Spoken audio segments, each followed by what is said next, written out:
오늘 말씀, 지난주 말씀에 이어서 생각을 해보면 율법은 뭐를 한대요? 우리가 죄인이라는 것을 가르쳐 준대요.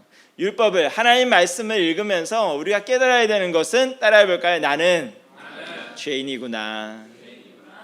죄인이 뭐가 죄인이라고요? 뭘 훔치고 강도질하고 그래서 죄인이 아니고요, 하나님께 붙어 있어야 생명이 있는 것인데 그 생명의 근원에서 떨어져 나간다는 것 자체가 죄입니다. 하나님을 인정하지 않고 하나님에게서 떨어져 나와 그 관계를 끊겠다고 하는 것 자체가 죄입니다.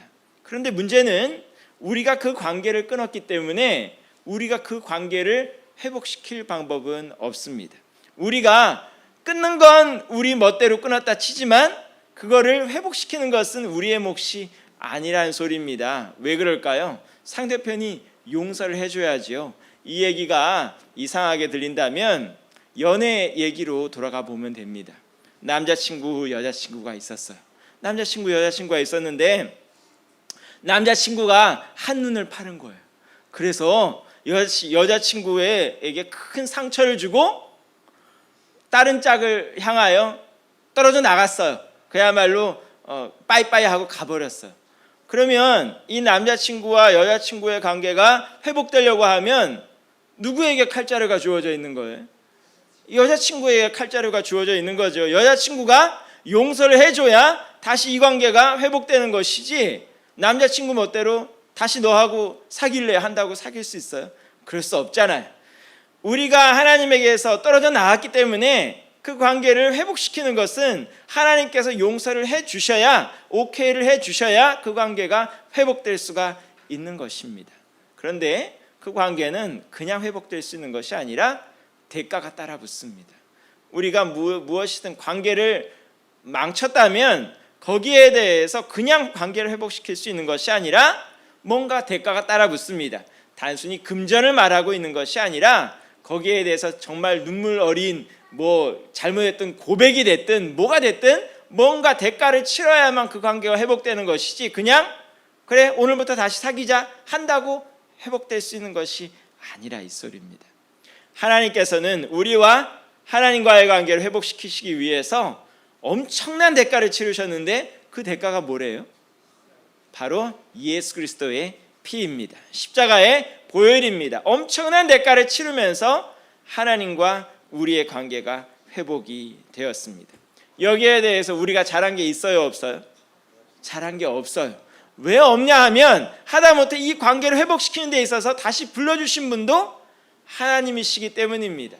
우리는 우리 멋대로 끝없이 방황하고 다녔지만 하나님은 이른 양 한 마리라도 찾으시겠다는 그 심정 가지고 우리를 끝내 찾아내시고 우리를 불러주셨다는 소리입니다. 그래서 처음 끝까지 모든 것이 다 하나님의 은혜입니다 하는 것이 바로 그리스도인의 고백입니다. 오늘 말씀에 나온 내용도 거기에서 크게 빗나가지 않습니다. 율법을 보면 우리의 죄가 드러나고 복음을 보면 하나님의 의가 드러납니다. 하나님의 의라는 것은 무엇일까요? 하나님께서 옳으신 분이고 하나님께서 선하신 분이고 하나님께서 이 모든 것을 이루신 분이라는 것을 드러낸다 하는 소리입니다. 그리스도인들이 주 앞에서 바른 사랑을 받고 바른 은혜를 받았으면 내세울 것은 오직 하나님의 은혜밖에 없습니다. 모든 것이 다 하나님의 은혜입니다. 모든 것이 다 하나님의 사랑입니다 하고 고백할 수밖에 없다는 것입니다. 22절 말씀을 보면 곧 예수 그리스도를 믿음으로 말미암아 모든 믿는 자에게 미치는 하나님의 의니 차별이 없느니라 라고 말씀을 하고 있습니다. 우리가 흔히 말하는 이단이라고 하면 뭘 이단이라고 하느냐, 여러 가지 종류가 있겠지만 그 중에 가장 큰 분량을 차지하는 이단은 뭐냐 하면 예수 그리스도 한 분만으로는 구원받는데 모자라다라고 말하는 이단입니다. 예수님을 믿기만 하면 구원받는다는 얘기가 뭔가 2% 부족하다고 생각되는 겁니다. 왜요? 너무 쉬워서. 너무 쉬워도 문제가 돼요. 자, 돈 1억씩 내놔야 된다는 것도 아니고 10년간 돌을 닦아야 된다는 것도 아니고 뭔가 대단한 거를 해야 되는 것이 아니라 예수 그리스도를 영접하고 믿기만 하면 구원받는다는 게 너무 믿기지 않는 겁니다. 너무 쉬워서. 그래서 거기에 뭔가를 갖다 붙이지요. 예수 그리스도 외에 뭔가를 해야 된다고 얘기를 하는 사람들이 바로 이단입니다.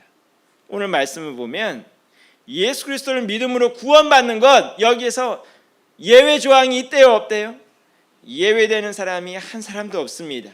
유대인이 됐든 헬라인이 됐든 한국 사람이든 미국 사람이든 어디를 가든 믿음으로 구원한다는 데 있어서는 변함이 없습니다.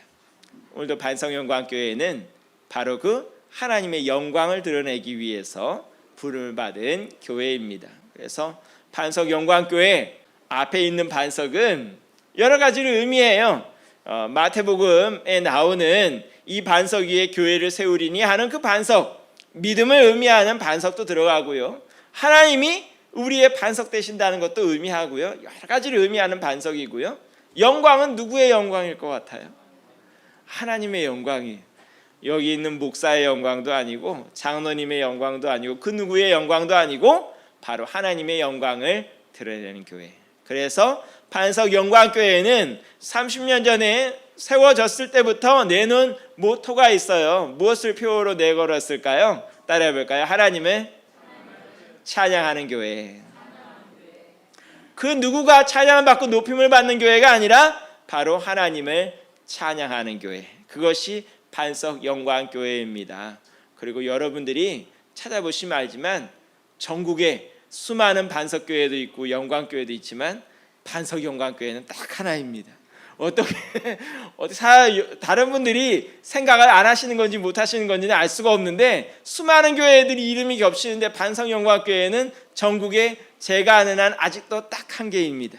이 땅에 서 있는 유일한 반석영광교회에 주님 앞에 믿음의 반석 위에 서서 말씀의 반석 위에 서서 예수 그리스도의 믿음의 도에서 벗어나지 아니하고 주님 오실 그날까지 하나님의 영광을 드러내는 교회가 될 수 있기를 간절히 축원합니다. 기도하겠습니다.